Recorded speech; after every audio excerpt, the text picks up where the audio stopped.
Sanjay, can you quickly tell us, like, what do you think an angel investor in 3 or 4 bullet points? How many years can he look for an exit? What should be a typical mindset? Just for any people in the audience who are wondering what angel investment is all about. So, definitely, an angel investor should look into certain points in any startup. So, as we see and most of our investors also look at is the first most important thing is the person who is coming up with an idea, how passionate he is about it, and the idea itself along with the business model, and his analysis about that particular model into the market, and is it right time that product is or service is getting into the market, and overall the revenue monetization, whether this can really make money or this company can scale or it can grow from 10x to 100x over a period of time. So these are key factors where investors really look, and even startups, unfortunately a lot of startups just come with an ideation or with a simple early prototype and expect huge money with a very high valuation. I'm sure now investors are not going to buy such kind of ideas. You need to be really very practical when you meet any guy. As an investor, definitely when he's investing, somewhere back of his mind, he wants the company to grow and to win, and that definitely will lead to some kind of return. So typically if today you see any early startups, when they invest in a seed level, it's 3 to 5 years where an investor can get an exit or return. It's an exit for the investor, not for the company again. Any other closing thoughts? Then we can open up for Q&A. So the other thing, I agree with some of you guys, right? I always see, right, like we have, if you look at India, our closest comparable would be China. I think as a India, right, we are a conservative society. And if you look at, right, today your banks are giving 9% FD.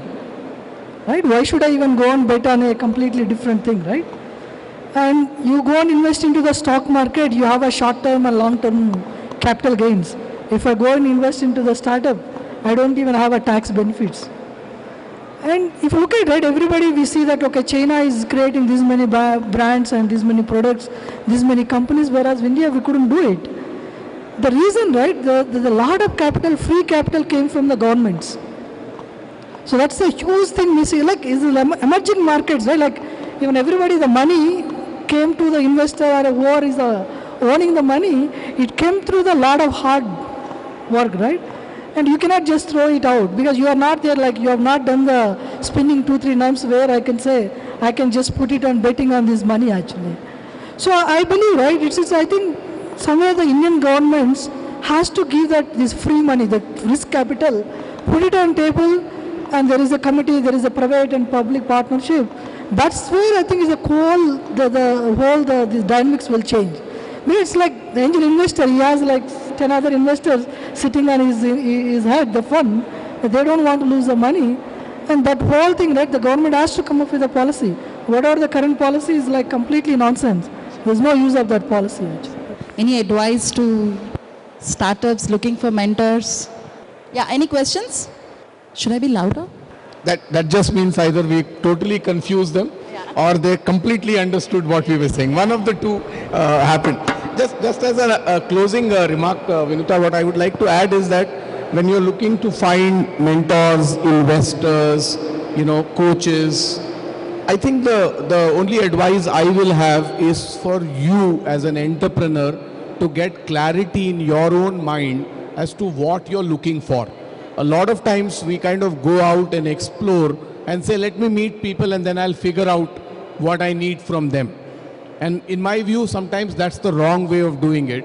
It's probably better for you to sit down with yourself, even before you sit with your team, just with yourself to say, what's my passion, what's my vision, what's my dream of what I want to do in my enterprise. And for doing this, what do I possess as skills and knowledge, and what do I not possess, and where do I go and find them?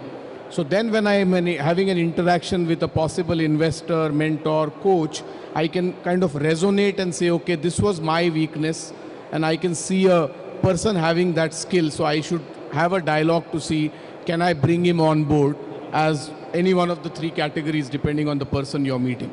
But I think the clarity in your own mind is the most important thing for you to be able to find, because like we've said, there must be alignment. That alignment can only come when you have clarity yourself, because then you can align with someone else who's bringing something to the table. Anything else from you? So whatever he says, so I would like to, sir, I'd like to ask one question to you, sir. So because you said like you have a different approach. If any startup approach you, sir, can you mentor me? What would be your response? I say no. It's simple, right? Because there's no mentorship here for me. See, it's like this, right? I think there is a, like as Vivek rightly said, right? There is a difference between a coach, mentor and seeking advice. I say if the guy is coming and starting a business and coming and asking me, how should I do it? I said, man, you go and work. You are not even qualified to become a entrepreneur yet. Right? You have a lot more steps to run. Right? It's like, see, the guy has to come and convince me, put out his story. Whatever he's doing is right. It could be wrong, but that's like a strong heart you need to have, brave heart you need to have. But they learn only from people who know, That's right? exactly right. There is a huge difference between the entrepreneur and others. The entrepreneur never bothered about learning. He thinks whatever is right, like you just go with that. See, of course, right, we all make mistakes and you have to learn from mistakes. Right? Don't think somebody will come and tell you and you learn and go and do it, right? That guy would have been successful more than you. Right? I don't believe in all those, like, just have a gut feeling, start running. If you fail, then you learn from that experience.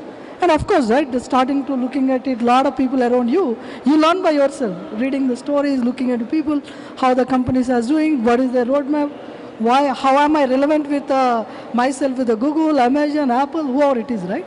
You learn by yourself. That's your talent. If you don't have a talent of learning by yourself, you are not qualified to become an entrepreneur. But actually at least I can say, I come across people who are probably 35 and all. They started up early and they just went and did what they did and they failed. And they probably took up a job and now they are at 35 where they have a family, they have baggage and they can't really leave all that and get into entrepreneurship.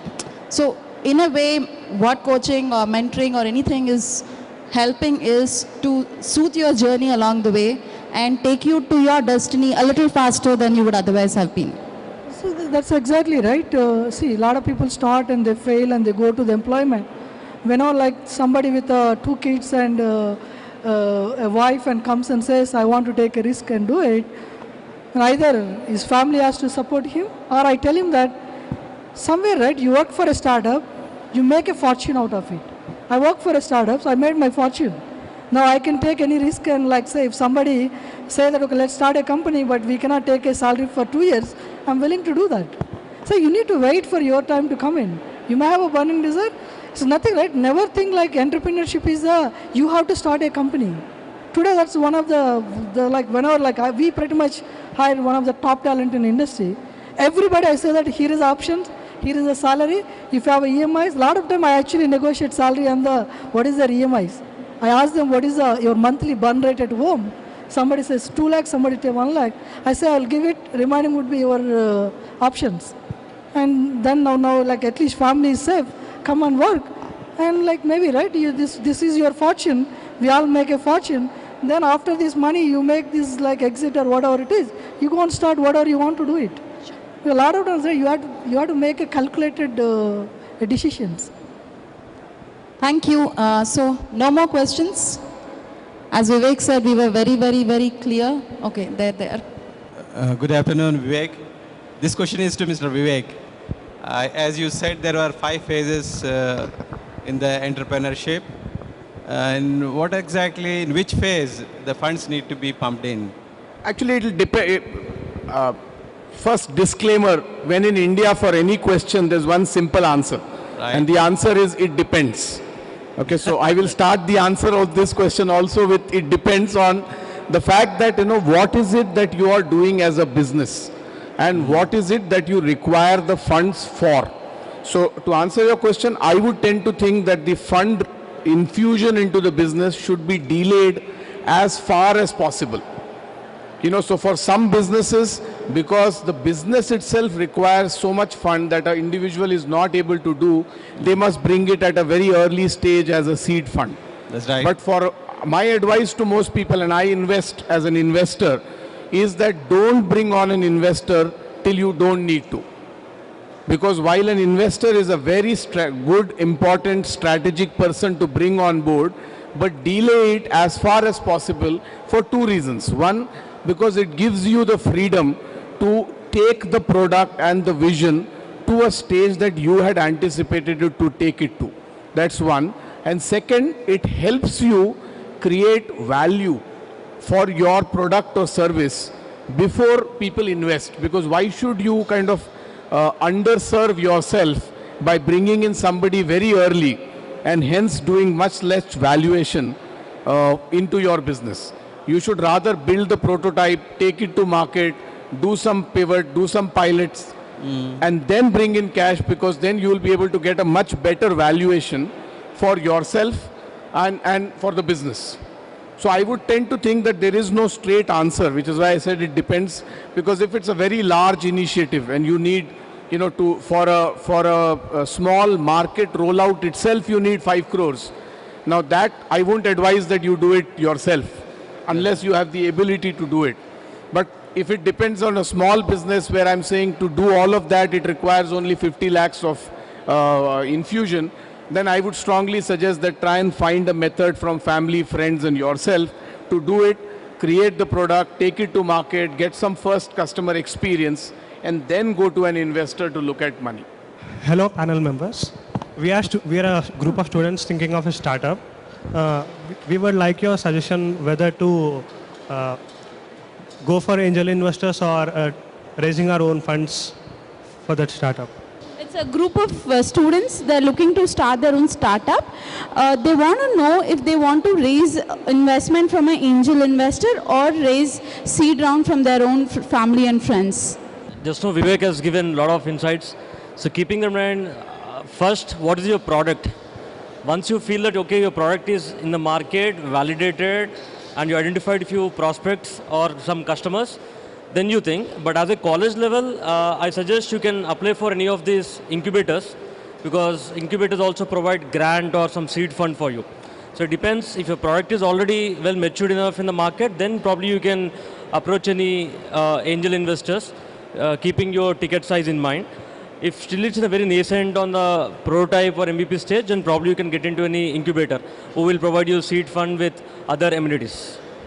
So actually raise money only if you need it. Again, all of us have been saying this from the start of this discussion. And but very specifically, in short, if I have to answer, hope that would help. Between seed and angel, if you have to first raise, I mean, there are 3 people, 3 Fs, like all from the investor side, it's very common, this terminology. So we say friends, family and fools. So if you can raise money from any of these 3 people in the first phase, do so. After that, come to, structured networks, angel investors, VC funds, people like that.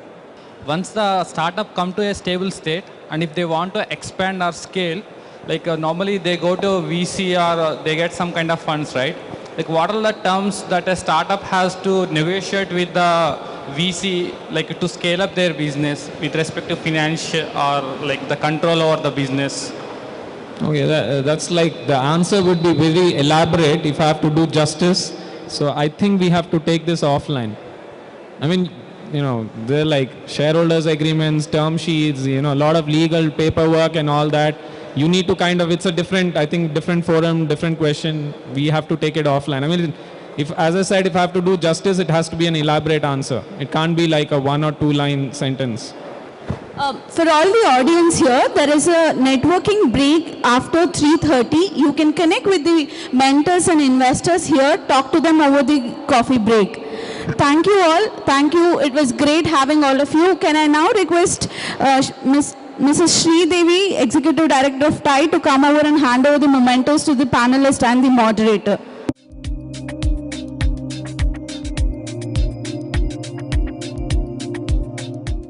Thank you, panelists, for giving your auspicious time and also a very elaborated discussion. It really added value. The mementos are with the names, so you just have to make sure you get your right memento. Thank you, Mr. P.S. Shrikant, for being here. Thank you, Mr. Vivek Verma, for being here. Thank you, Sanjay and Mr. Narsi Reddy for adding all the insights to raise funds or not to raise funds. Thank you, Vinita, for my last minute request. Thank you for making it more interactive and engaging.